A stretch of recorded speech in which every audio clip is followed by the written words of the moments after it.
Hello, എല്ലാവർക്കും ലക്ഷ്യ കൊമേഴ്സിൻ്റെ പുതിയൊരു ക്ലാസ്സിലേക്ക് സ്വാഗതം. നമ്മളിന്ന് ഫൈനാൻഷ്യൽ മാനേജ്മെൻറ്റാണ് നോക്കാൻ പോകുന്നത്. അതിൽ കോസ്റ്റ് ഓഫ് ക്യാപിറ്റലിലെ തിയറി പാർട്ട് നമ്മൾ ചെയ്തിട്ടുണ്ടായിരുന്നു. ഇനി നമുക്ക് പ്രോബ്ലം പാർട്ട് നോക്കാം. അപ്പോൾ അതിൽ ഓരോ സോഴ്സിൻ്റെയും കാൽക്കുലേഷനാണ് വരുന്നത്. കോസ്റ്റ് ഓഫ് ഡെപ്റ്റ്, ഇക്വിറ്റി, പ്രിഫറൻസ് ഷെയർ അങ്ങനെ വരുന്നുണ്ട്. അപ്പോൾ നമുക്ക് അതിൽ ഓരോന്നും ഇനി എങ്ങനെയാണ് ചെയ്യുന്നത് നോക്കാം. അപ്പോൾ നമുക്ക് ആ കോസ്റ്റ് ഓഫ് ഡെപ്റ്റ് നോക്കാം. അതിലെ കോസ്റ്റ് ഓഫ് ഡെപ്റ്റ് എന്ന് പറയുന്നത് ഒരു ഫേമിനെ സംബന്ധിച്ചിടത്തോളം എന്താണ്, ലയബിലിറ്റീസ് ആണ്. അതിൽ വരുന്നത് ഏതൊക്കെയാ? Debenture, bond, then loan. ഡിബെഞ്ചറും ബോണ്ടും ലോങ് ടേം ലോണൊക്കെയാണ് ഡെപ്റ്റിൽ വരുന്നത്. ഇനി കോസ്റ്റ് ഓഫ് ഡെപ്റ്റ് എന്ന് പറയുന്നത് എന്താ? ഒരു കമ്പനി ആ ഡെപ്റ്റ് ഹോൾഡർക്ക് അല്ലെങ്കിൽ ഡിബെഞ്ചർ ഹോൾഡർക്ക് തിരിച്ചു കൊടുക്കേണ്ടത് എന്താണ്? ഇൻട്രസ്റ്റ് ആണ്. ഇനി ഡെപ്റ്റ് രണ്ട് തരമുണ്ട് നമുക്ക്. ഇറഡീമബിൾ ഡെപ്റ്റുമുണ്ട്, റെഡീമബിൾ ഡെപ്റ്റുമുണ്ട്. ഇറഡീമബിൾ ഡെപ്റ്റിന് നമ്മൾ പെർപെക്ച്വൽ ഡെപ്റ്റ് എന്നും കൂടി വിളിക്കുന്നുണ്ട്. അപ്പോൾ രണ്ട് തരം പേര് വന്നാലും നിങ്ങൾ ശ്രദ്ധിക്കണം. കാരണം ഇവിടെ മെൻഷൻ ചെയ്യുന്നത് എന്താണെന്ന് വെച്ച് കഴിഞ്ഞാൽ രണ്ട് സിറ്റുവേഷനിൽ നമുക്ക് പ്രോബ്ലം ഡിഫറെൻ്റ് ആയിട്ടാണ് ചെയ്യേണ്ടത്. ഇറഡീമബിൾ ഡെപ്റ്റ് കാൽക്കുലേറ്റ് ചെയ്യാൻ ഒരു ഇക്വേഷനും റെഡീമബിൾ ഡെപ്റ്റ് കാൽക്കുലേറ്റ് ചെയ്യാൻ വേറൊരു ഇക്വേഷനാണ്. അപ്പോൾ റെഡീമബിൾ ഡെപ്റ്റ് എന്ന് പറയുന്നതിന് പകരം പെർപെക്ച്വൽ എന്ന് പറഞ്ഞു കഴിഞ്ഞാലും നിങ്ങൾ ആ ഇക്വേഷൻ തന്നെ യൂസ് ചെയ്തിട്ട് ചെയ്യണം. അപ്പോൾ നമുക്കിനി ഡെപ്റ്റിൻ്റെ കാൽക്കുലേഷൻ എങ്ങനെയൊക്കെയാണെന്ന് നോക്കാം. നമുക്ക് ഡെപ്റ്റിൻ്റെ കാൽക്കുലേഷൻ നോക്കാം. അതിലാദ്യം ഇറഡീമബിൾ ഡെപ്റ്റ് അല്ലെങ്കിൽ പെർപെച്വൽ ഡെപ്റ്റ് എങ്ങനെയാണെന്ന് ചെയ്യുന്നത് നോക്കാം. അപ്പോൾ ഇറഡീമബിൾ ഡെപ്റ്റിൽ നമുക്ക് രണ്ട് തരം സിറ്റുവേഷനിലും റെഡീമബിൾ ആയാലും ഇറഡീമബിൾ ആയാലും നമുക്ക് before tax and after tax എന്നുള്ള രണ്ട് കൺസെപ്റ്റ് വരുന്നുണ്ട്. ബിഫോർ ടാക്സ് ആണെങ്കിൽ നമ്മൾ ചെയ്യേണ്ടത് KD is equal to I divided by NP into 100 ആണ്. ഇതിൽ KD എന്ന് പറയുന്നത് കോസ്റ്റ് ഓഫ് ഡെപ്റ്റ്, I എന്ന് പറയുന്നത് ഇൻട്രസ്റ്റിനെയാണ്. ഇനി NP എന്ന് പറയുന്നത് പ്രിൻസിപ്പൽ എമൗണ്ട്, അതായത് എത്രയാണ് ആ ഡെപ്റ്റിൻ്റെ എമൗണ്ട് അല്ലെങ്കിൽ നെറ്റ് പ്രൊസീഡ്സിനെയാണ് നമ്മൾ NP എന്ന് പറയുന്നത്. അപ്പോൾ ഇത്രയാണ് ബിഫോർ ടാക്സിൽ വരുന്നത്. ഇനിയിപ്പോൾ ടാക്സ് റേറ്റ് തന്നിട്ടുണ്ടെങ്കിൽ നമുക്ക് ചെയ്യേണ്ടത് വേറൊരു മെത്തേഡിലാണ്. ടാക്സ് റേറ്റ് തന്നിട്ടുണ്ടെങ്കിൽ നമ്മളതിൽ ടാക്സ് മൈനസ് ചെയ്യണം. അപ്പോൾ എങ്ങനെയാണ് വരുന്നത്? KD is equal to I into 1 - T divided by NP into 100. I എന്ന് പറയുന്നത് ഇൻട്രസ്റ്റ്, NP എന്ന് പറയുന്നത് പ്രിൻസിപ്പൽ എമൗണ്ട്, പിന്നെ T എന്ന് പറയുന്നത് എന്താ? ടാക്സ് റേറ്റ് ആണ് T എന്ന് പറയുന്നത്. അപ്പോൾ ഇനി ഈ രണ്ട് സിറ്റുവേഷനിൽ നിങ്ങൾക്ക് പ്രോബ്ലം ചെയ്ത് കാണിച്ചു തരാം. അപ്പോൾ വേഗം മനസ്സിലാവും. നമുക്കിവിടെ പ്രോബ്ലം തന്നിട്ടുണ്ട്. A Limited issued 1,08,000 debentures at par. Tax rate is 50%. Calculate the cost of capital. അപ്പോൾ നമുക്കിത് എന്താണ് ചെയ്ത് നോക്കാം. 1,00,000 rupees ആണ് 8%. അപ്പോൾ ടാക്സ് റേറ്റും തന്നിട്ടുണ്ട്. അപ്പോൾ ആഫ്റ്റർ ടാക്സ് ആണ് ചെയ്യേണ്ടത്. ബിഫോർ ടാക്സും ആഫ്റ്റർ ടാക്സും രണ്ടും ഡിഫറെൻ്റ് ആയിട്ടുള്ള രണ്ട് സിറ്റുവേഷൻ ആണ്. പക്ഷെ ആഫ്റ്റർ ടാക്സ് ചെയ്യുമ്പോൾ എന്താ ബിഫോർ ടാക്സ് നമുക്ക് മനസ്സിലാവും. അപ്പോൾ KD എന്താണ്? നമുക്ക് ഇക്വേഷൻ എഴുതാം. കോസ്റ്റ് ഓഫ് ഡെപ്റ്റ് is equal to I into 1 - T divided by NP into 100. ഇനി ഇതിൽ ഇൻട്രസ്റ്റ് എത്രയാണ്? 1,00,000ന്റെ 8%. അപ്പോൾ ഇൻട്രസ്റ്റ് എത്ര കിട്ടിയത് നമുക്ക്? 8,000 രൂപ. 1,00,000ന്റെ 8% നമ്മൾ കണ്ടുപിടിക്കണം. അത് എത്രയാണ് നമുക്ക് കിട്ടിയത്? 8,000 രൂപ ഇൻറ്റു 1 - 50% അല്ലേ, അപ്പോൾ 0.5 ഡിവൈഡഡ് ബൈ പ്രിൻസിപ്പൽ എമൗണ്ട് എത്രയാണ്? 1,00,000 ആണല്ലേ. Okay, into 100. നമുക്ക് എത്ര കിട്ടി ആൻസർ? 4% ആൻസർ കിട്ടി. അപ്പോൾ 4% ആണ് എന്താ നമ്മളുടെ KD എന്ന് പറയുന്നത് 4% ആണ്. ഇനി ഈ സിറ്റുവേഷനിൽ എന്താണ് നമുക്ക് പാറിലാണ് ഇഷ്യൂ ചെയ്തിട്ടുള്ളത്. ഇത് പ്രീമിയത്തിലാവാം, അതുപോലെ തന്നെ ഡിസ്കൗണ്ടിലാവാം. അപ്പൊ നമ്മളുടെ എന്താണ് ഈ 1,00,000 എന്ത് വരും? പ്രീമിയം ഡിസ്കൗണ്ടും അനുസരിച്ചിട്ടുള്ള വ്യത്യാസങ്ങൾ വരും. അപ്പൊ പ്രീമിയത്തിലാണെങ്കിൽ എന്താണ് 1,00,000 എന്നുള്ള എമൗണ്ട് കൂടും. ഇനി ഡിസ്കൗണ്ടിലാണെങ്കിലോ അത് കുറയും. ഇനി നമുക്ക് റെഡീമബിൾ ഡെപ്റ്റിന്റെ കാൽക്കുലേഷൻ നോക്കാം. നോക്കുന്നത് റെഡീമബിൾ ഡെപ്റ്റ് ആണ്. റെഡീമബിൾ ഡെപ്റ്റ് എന്ന് പറയുന്നത് ഒരു പീരീഡ് ഓഫ് ടൈമിനുള്ളിൽ അത് റെഡീം ചെയ്യും. അതായത് അത് അതിന്റെ ഓണർക്ക് അതിന്റെ എമൗണ്ട് തിരിച്ചു കൊടുക്കും. പക്ഷേ റെഡീമബിൾ ഡെപ്റ്റിൽ എങ്ങനെയാന്ന് വെച്ച് കഴിഞ്ഞാൽ കമ്പനി ലിക്വിഡ് ചെയ്യുന്ന സമയത്ത്, ലിക്വിഡേഷന്റെ സമയത്ത് മാത്രമാണ് റെഡീമബിൾ ഡെപ്റ്റ് തിരിച്ചു കൊടുക്കുകയുള്ളൂ. അപ്പൊ റെഡീമബിൾ ഡെപ്റ്റില് നമുക്ക് ഇക്വേഷൻ വരുന്നത് ഇങ്ങനെയാണ്. ബിഫോർ ടാക്സും ആഫ്റ്റർ ടാക്സും കൂടെ ഉണ്ട്. KD is equal to I plus 1 divided by n into RV minus NP whole divided by 1 by 2 into RV plus NP into 100. ഇത് നിങ്ങൾ കണ്ടിട്ട് പേടിക്കേണ്ട, കുറച്ച് വലിയ ഇക്വേഷൻ ആണ്. കാരണം ഇവിടെ നമുക്ക് റെഡീം ചെയ്യുന്ന ഡേറ്റും അതായത് ടൈമും പിന്നെ റെഡീം ചെയ്യുന്നതിന്റെ ആ എമൗണ്ടുമാണ് ഇതിൽ അഡീഷണൽ ആയിട്ട് വന്നിട്ടുള്ളത്. അപ്പോൾ അത് എന്തൊക്കെയാണെന്ന് നമുക്ക് പറയാം. ഇതിൽ I എന്ന് പറയുന്നത് ഇൻട്രസ്റ്റ് തന്നെയാണ്. N എന്ന് പറയുന്നത് number of years in which ഡെപ്റ്റ് ഈസ് ടു ബി റെഡീംഡ്, അതായത് എത്ര വർഷം കഴിഞ്ഞിട്ടാണ് നമ്മൾ ഡെപ്റ്റ് റെഡീം ചെയ്യുന്നത്. 5 വർഷത്തേക്കാണെങ്കിൽ 5 വർഷം, 10 വർഷത്തേക്കാണെങ്കിൽ 10 വർഷം. ഇനി RV എന്ന് പറയുന്നത് റെഡീം ചെയ്യുന്ന വാല്യൂ, ഏത് എമൗണ്ടിനാണ് നമ്മൾ പേയബിൾ റിഡംഷന്റെ സമയത്ത് നമ്മൾ പേ ചെയ്യുന്ന എമൗണ്ട് ആണ് RV എന്ന് പറയുന്നത്. ഇനി NP എന്ന് പറയുന്നത് നെറ്റ് പ്രൊസീഡ് ഓഫ് ഡിബഞ്ചർ, അതായത് പ്രിൻസിപ്പൽ എമൗണ്ട് ഓഫ് ഡിബഞ്ചേഴ്സ് ആണ് RV എന്ന് പറയുന്നത്. ഇനി ഇതിന്റെ തന്നെ നമുക്ക് ആഫ്റ്റർ ടാക്സ് സിറ്റുവേഷൻ നോക്കാം. ആഫ്റ്റർ ടാക്സിൽ നോക്കൂ, ഈ 1+ കഴിഞ്ഞിട്ട് അവിടെ ടാക്സിന്റെ ആ ഒരു 1 - t ആഡ് ചെയ്തു, അത്രയാണ് വ്യത്യാസം വന്നിട്ടുള്ളൂ. ഇതേ കണ്ടു, I into 1 - t plus 1 divided by n RV minus NP whole divided by 1 by 2 RV plus NP into 100. അപ്പോൾ ഇതാണ് രണ്ട് equation redeemable ഡെപ്റ്റിന്റെ.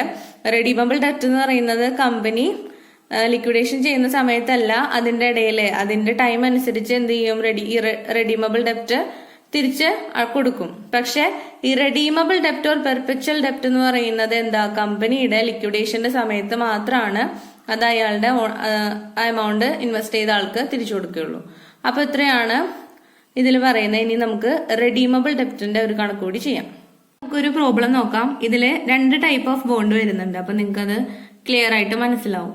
Assuming the firm pay tax at 50% rate, compute the after tax cost of ഡെപ്റ്റ് capital in the following cases. അപ്പോൾ 50% tax, after tax cost ആണ് നമ്മളോട് കണ്ടുപിടിക്കാൻ പറഞ്ഞിട്ടുള്ളത്. ഇതില് ഒന്നാമത്തെ നോക്കൂ, a perpetual bond sold at par, coupon rate of interest being 7%. A perpetual bond എന്ന് പറയുമ്പോൾ എന്താണ്, അത് റെഡീമബിൾ ബോണ്ട് അല്ല, ഇറഡീമബിൾ ബോണ്ട് ആണ്.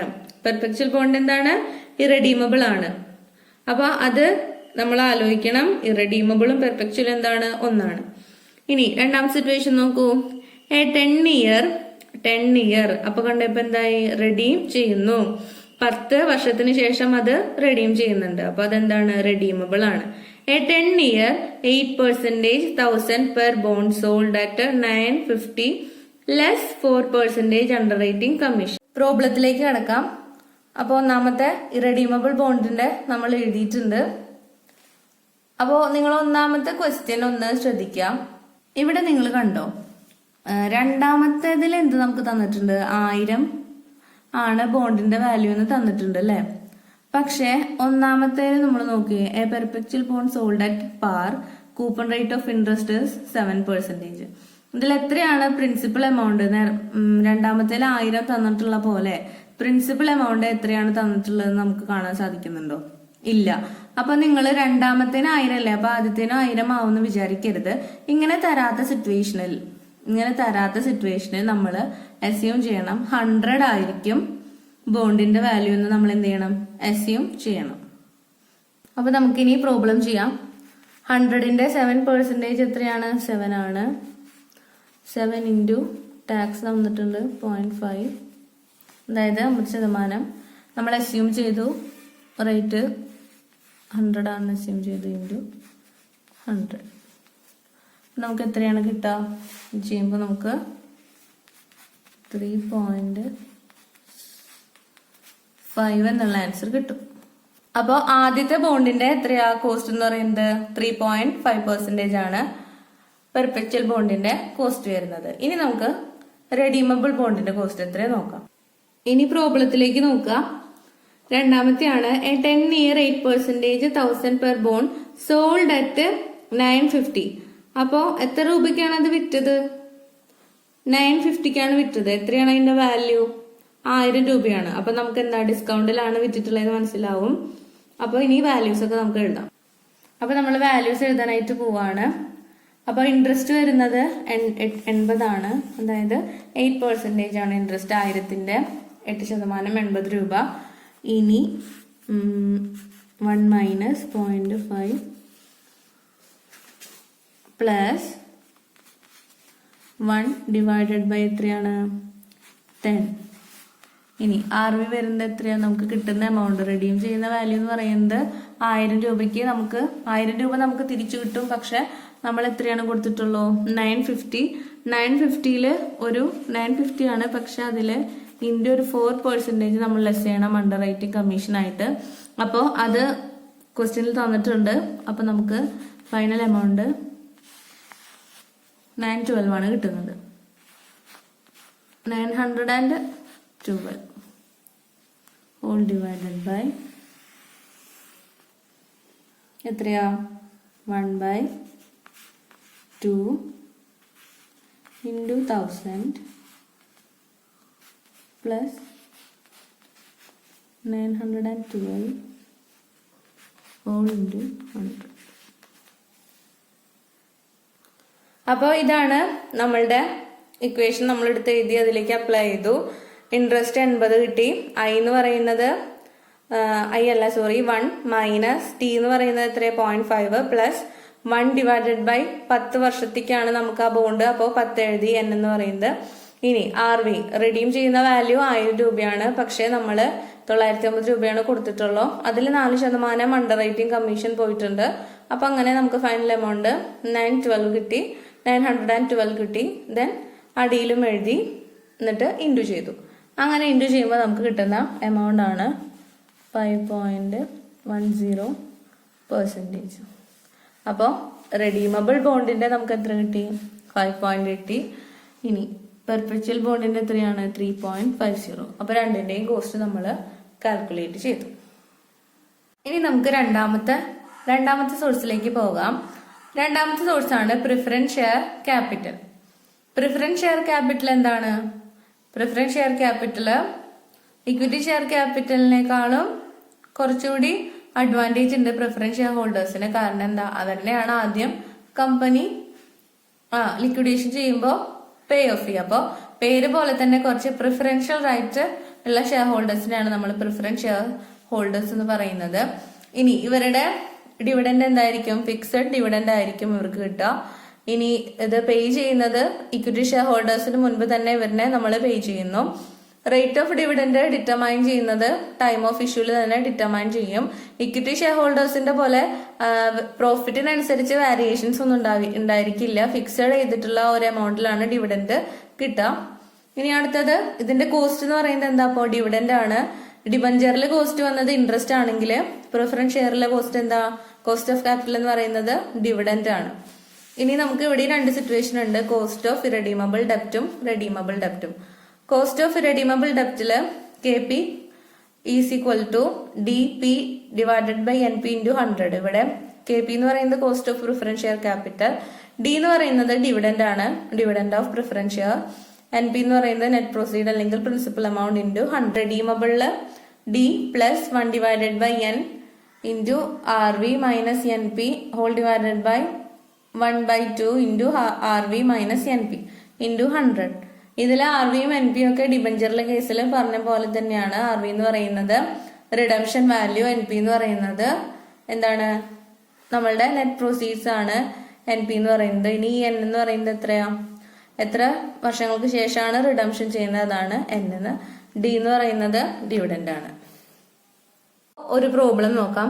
A company issues 20,000 5% preference shares at 100 each, and the cost of issue is 2 per share.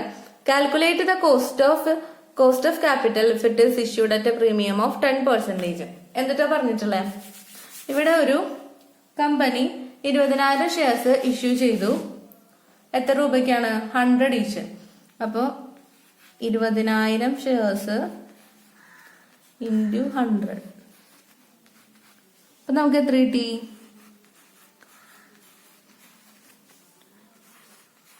20 lakh കിട്ടി. 20,000 into 100 നമുക്ക് 20 lakh കിട്ടി. ഇതാണ് എന്ത്? കമ്പനിയുടെ നെറ്റ് പ്രൊസീഡ് അല്ലെങ്കിൽ പ്രിൻസിപ്പൽ എമൗണ്ട് പറയുന്നത് ഈ 20 ലക്ഷം രൂപയാണ്. ഇനി കോസ്റ്റ് ഓഫ് ഇഷ്യൂ എത്രയാണ്? 2 പെർ ഷെയർ ആണ് അല്ലേ. കോസ്റ്റ് ഓഫ് ഇഷ്യൂ എന്ന് പറയുന്നത് ഫ്ലോട്ടേഷൻ കോസ്റ്റ് ആണ്. അത് നമുക്ക് 20,000 ഷെയർസിൽ 2 രൂപ വെച്ച് ചെയ്യുമ്പോൾ എത്ര കിട്ടി? 40,000. ഇനി ഇത് ഇഷ്യൂ ചെയ്തിട്ടുള്ളത് എത്ര രൂപയ്ക്ക്? അതായത് ഇഷ്യൂ ചെയ്തിട്ടുള്ളത് പ്രീമിയത്തിനാണ്. പ്രീമിയം എന്ന് പറയുമ്പോൾ 10% പ്രീമിയത്തിനാണ് ഇഷ്യൂ ചെയ്തിട്ടുള്ളത്. അപ്പൊ നമ്മള് മൊത്തം എമൗണ്ട് 20 ലാഖാണ്. 20 ലാഖിന്റെ 10% എന്ന് പറയുമ്പോൾ എത്രയായി? 2 ലാഖായി. ഇത്രയും ഇൻഫോർമേഷൻസ് നമ്മളൊരു ക്വസ്റ്റ്യന് ആദ്യം എഴുതണം. അപ്പൊ നമുക്ക് നെറ്റ് പ്രൊസീഡ്സ് എത്ര കിട്ടി? 20 ലാഖ് കിട്ടി. ഫ്ലോട്ടേഷൻ കോസ്റ്റ് മൊത്തം ഷെയറിന് എത്രയായി? 40,000 രൂപയായി. അതേപോലെ തന്നെ പ്രീമിയത്തിലാണ് ഇഷ്യൂ ചെയ്തിട്ടിരിക്കണേ. അപ്പോൾ അത് എത്രയാണ്? 2 ലക്ഷമാണ് പ്രീമിയം വരുന്നത്. ഇനി നമുക്ക് ഇക്വേഷനിലേക്ക് അപ്ലൈ ചെയ്യാം. അപ്പൊ നമുക്ക് ഇക്വേഷൻ എഴുതാം. Cost of preference share is equal to, എങ്ങനെ ഇക്വേഷൻ വന്നിട്ടുള്ളത്? D dividend DP divided by net proceeds into 100. ഇനി നമുക്ക് ഈ ഇതൊക്കെ ഇതിലേക്ക് അപ്ലൈ ചെയ്യാം. അപ്പൊ എങ്ങനെയാ ചെയ്യണ്ടേ? ഡിവിഡൻഡ് DP എത്രയാണ്? അതായത് അതിന്റെ ഏർണിങ്സ് എത്രയാ? 5% ആണ് നമുക്ക് തന്നിട്ടുള്ളത് അല്ലെ. അപ്പൊ നമുക്ക് dividend 5% of 20 lakh is 1 lakh rupees divided by net proceeds എത്രയാ? നെറ്റ് പ്രൊസീഡ്സ് എത്രയാണ് തന്നിട്ടിരിക്കണേ? നമ്മൾ കണ്ടുപിടിച്ചിട്ടുണ്ട് അല്ലേ? 20 ലക്ഷം രൂപ. ഈ 20 ലക്ഷം നമുക്ക് അങ്ങനെ നേരിട്ട് എഴുതാൻ സാധിക്കില്ല. ഇതിൽ എന്തുണ്ട്? പ്രീമിയത്തിലാണ് ഇഷ്യൂ ചെയ്തതെന്ന് പറഞ്ഞു. അപ്പൊ നമ്മള് പ്രീമിയം ആഡ് ചെയ്യണം. 2 ലക്ഷം രൂപ പ്രീമിയം ആഡ് ചെയ്തു. ഒപ്പം തന്നെ മൈനസ് ഫ്ലോട്ടേഷൻ കോസ്റ്റ് എന്ത് ചെയ്യണം? നമ്മള് ഡിഡക്ട് ചെയ്യണം. അപ്പോൾ 4,000 രൂപ നമുക്ക് അതിൽ നിന്ന് 40,000 രൂപ നമുക്ക് അതിൽ നിന്ന് എന്ത് ചെയ്യണം? ഡിഡക്ട് ചെയ്തിട്ട് വേണം കാൽക്കുലേറ്റ് ചെയ്യാം. അപ്പൊ നോക്കൂ, ഞാനിപ്പോ ഇതിങ്ങനെ പരത്തി എഴുതിയത് നിങ്ങൾക്ക് മനസ്സിലാവാൻ വേണ്ടിയിട്ടാണ്. അതായത് ആദ്യം നമ്മള് എമൗണ്ട് നെറ്റ് പ്രൊസീഡ് കണ്ടുപിടിച്ചു. അതിൽ നിന്ന് നമ്മൾ എന്ത് ചെയ്തു? പ്രീമിയം ആഡ് ചെയ്തു. ദെൻ നമുക്ക് എന്ത് ചെയ്യണം? ഫ്ലോട്ടേഷൻ കോസ്റ്റ് ലെസ് ചെയ്യണം. അപ്പോൾ പ്രീമിയത്തിന്റെ അല്ലെങ്കിൽ ഡിസ്കൗണ്ടിന്റെ കാൽക്കുലേഷൻ കഴിഞ്ഞതിന് ശേഷം മാത്രമാണ് എന്ത് ചെയ്യുക? ഫ്ലോട്ടേഷൻ കോസ്റ്റിന്റെ കാൽക്കുലേഷൻ വരുന്നത്. അതൊന്ന് ക്ലിയർ ആക്കി തരാൻ വേണ്ടിയിട്ടാണ് ഞാൻ ഇതിങ്ങനെ എഴുതിയത്. എത്രയാണ് നമുക്ക് കിട്ടിയത്? അടിയിൽ 21,60,000. അതിനി സോൾവ് ചെയ്യുമ്പോൾ നമുക്ക് എത്ര കിട്ടും? 4.63% ആണ് നമുക്ക് എന്ത് വരുന്നത്? പ്രിഫറൻസ് ഷെയർ ക്യാപിറ്റലിന്റെ കോസ്റ്റ് വരുന്നത്. അപ്പോൾ നിങ്ങൾക്ക് ഇത് ക്ലിയർ ആയെന്ന് വിചാരിക്കുന്നു. നമ്മൾ ആദ്യം ഡിവിഡൻഡും എല്ലാം കണ്ടുപിടിച്ചു. അതിനുശേഷം നമ്മൾ അപ്ലൈ ചെയ്തു, എന്നിട്ട് ചെയ്തു. ഡിവിഡൻഡ് എങ്ങനെയാ കിട്ടിയെന്ന് മനസ്സിലായില്ലേ? അതായത് 5% ഓഫ് 20 ലാഖാണ് നമ്മുടെ ഡിവിഡൻഡ് വരുന്നത് കേട്ടോ. അപ്പൊ ഇതാണ് ഇറഡീമബിൾ പ്രിഫറൻസ് ഷെയറിന്റെ ഒരു പ്രോബ്ലം. ഇനി നമുക്ക് റെഡീമബിൾ പ്രിഫറൻസ് ഷെയറിന്റെ ഒരു പ്രോബ്ലം ചെയ്യാം. റെഡീമബിൾ ഷെയർസ് ആണെങ്കിൽ, പ്രിഫറൻസ് ഷെയർസ് ആണെങ്കിൽ എങ്ങനെയാണ് പ്രോബ്ലം ചെയ്യുന്നത് നോക്കാം. ക്വസ്റ്റിലേക്ക് നോക്കാം. A company issued 1,007% preference shares at 100 each at A premium of 10%, redeemable after 5 years at par. Calculate the cost. അപ്പൊ ഇവിടെ ക്വസ്റ്റ്യൻ വളരെ ക്ലിയർ ആണ്. റെഡീം ചെയ്യുന്നത് ആഫ്റ്റർ 5 ഇയേഴ്സ്, 5 വർഷത്തിന് ശേഷമാണ് റിഡംഷൻ ചെയ്യുന്നത്. അത് എന്തിലാണ്? റിഡംഷൻ ചെയ്യുന്നത് പാറിലാണ്. പക്ഷെ ഇഷ്യൂ ചെയ്തതോ? Issued at premium. ഇഷ്യൂ ചെയ്തിരിക്കുന്നത് പ്രീമിയത്തിലാണ്. അപ്പൊ നമുക്കിനി ഇതിലെ കുറച്ച് കാര്യങ്ങളൊക്കെ എഴുതാം. ആദ്യം നമുക്ക് എത്ര ഷെയർസ് ഉണ്ട്? 1000 ഷെയർസ് ആണ് ഇഷ്യൂ ചെയ്തിട്ടുള്ളത് അല്ലെ. 1000 ഷെയർസ് ഇൻറ്റു 100. അപ്പൊ നമുക്ക് NP കിട്ടി. NP എത്രയാ? 1 ലാഖ് ആണ് നെറ്റ് പ്രൊസീഡ്. പിന്നെ അത് ഇഷ്യൂ ചെയ്തിട്ടുള്ളത് എന്താണ്? പ്രീമിയത്തിലാണ് അല്ലെ.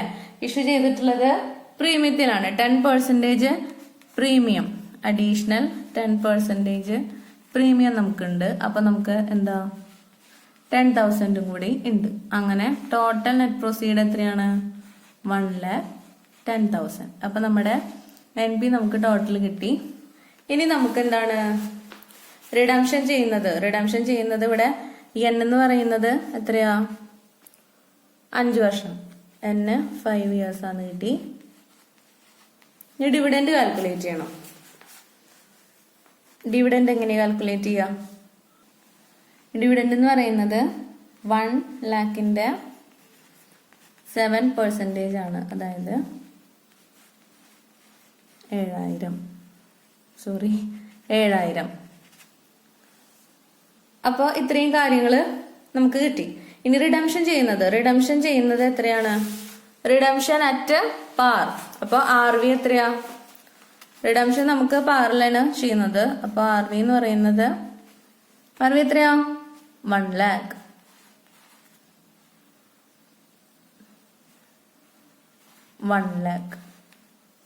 ഇത്രയും കാര്യങ്ങൾ നമുക്ക് മനസ്സിലായി. അപ്പൊ ഒരു ക്വസ്റ്റ്യൻ കണ്ടു കഴിഞ്ഞാൽ നമ്മൾ എന്ത് ചെയ്യണം?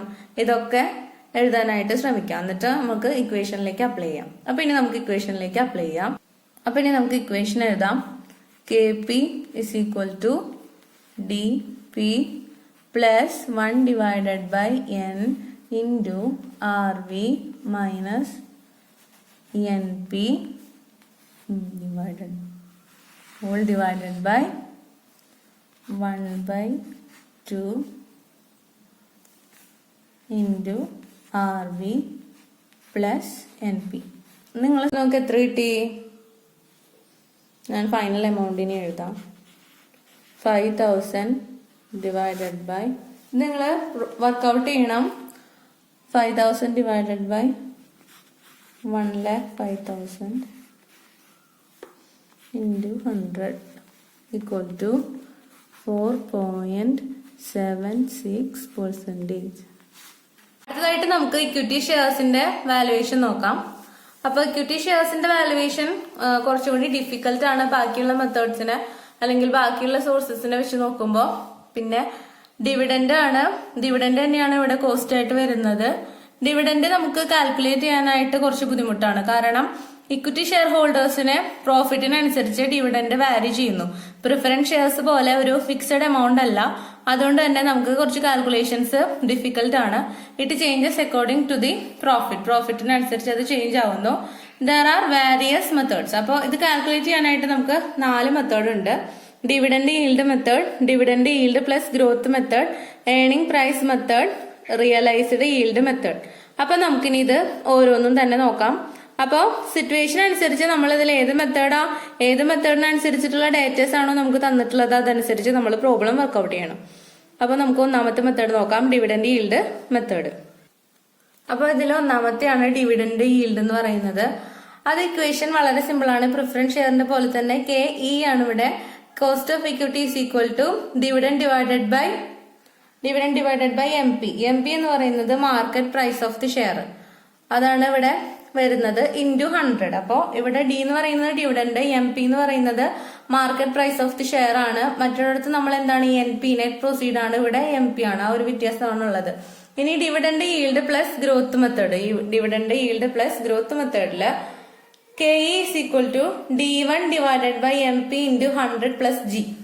ഇവിടെ എങ്ങനെയാണെന്ന് വെച്ചെങ്കിൽ നമുക്കിപ്പോ ഫസ്റ്റ് ഇയറിൽ കിട്ടിയ ഗ്രോത്ത്, അതായത് ഡിവിഡൻഡ് ആയിരിക്കില്ല സെക്കൻഡ് ഇയറിൽ കിട്ടിയെന്ന് വരാം. അപ്പൊ ഇയറിൽ ചിലപ്പോൾ എന്താണ് നമ്മളുടെ ഡിവിഡൻഡ് ഗ്രോ ചെയ്യുന്നു. അങ്ങനെ ഗ്രോ ചെയ്യുന്ന സിറ്റുവേഷൻ പ്രോബ്ലത്തിൽ തന്നിട്ടുണ്ടെങ്കിൽ നമുക്ക് ഈ മെത്തേഡ് യൂസ് ചെയ്യണം. അപ്പൊ ഇതിൽ D1 എന്ന് പറയുന്നത് നമ്മളുടെ പ്രീവിയസ് ഇയറിലത്തെ ഡിവിഡൻഡ് ആയിരിക്കും. MP എന്ന് പറയുന്നത് market price of share, G എന്ന് പറയുന്നത് ഗ്രോത്ത് ഓഫ് ദി ഡിവിഡൻഡ്. അപ്പോൾ ഫസ്റ്റത്തെ മെത്തേഡിൽ നമുക്ക് പ്രോബ്ലം ചെയ്യാനായിട്ട് ബുദ്ധിമുട്ടൊന്നുമില്ല. ഇനി ഈ ഒരു മെത്തേഡില് ബുദ്ധിമുട്ടൊന്നുമില്ല. എന്നാലും എങ്ങനെയാണ് G ഒക്കെ വന്നിട്ടുള്ള സ്ഥിതിക്ക് നമുക്ക് ഗ്രോത്ത് അനുസരിച്ച് എങ്ങനെയാണ് ചെയ്യുന്നതെന്നൊന്ന് നോക്കാം. അപ്പൊ നമുക്കൊരു ക്വസ്റ്റ്യൻ നോക്കാം. A company issue 1000 new shares at the rate of 100 each at par. Flotation cost is 5%. Initial dividend is 10% and expected a growth rate of 5%. Calculate the cost of equity. ഇവിടെ നമ്മൾ എന്താ ചെയ്യേണ്ടത്? നമുക്ക് 1000 രൂപയുടെ 1000 ഷെയർസ് 100 രൂപയ്ക്ക് issue ചെയ്യുന്നുണ്ട്. അപ്പോൾ അതിന്റെ മാർക്കറ്റ് പ്രൈസ് എത്രയാണ്? അപ്പോൾ ഇവിടെ നമുക്ക് MP ആണ് ആദ്യം ഉള്ളത്. നമുക്ക് ആദ്യം ഇക്വേഷൻ എഴുതാം, എന്നിട്ട് അതിലത്തെ ഓരോന്നും എങ്ങനെയാന്ന് നോക്കാം. അപ്പോൾ കോസ്റ്റ് ഓഫ് ഇക്വിറ്റി എന്ന് പറയുന്നത് രണ്ടാമത്തെ മെത്തേഡാണ് divided by MP into 100 plus G.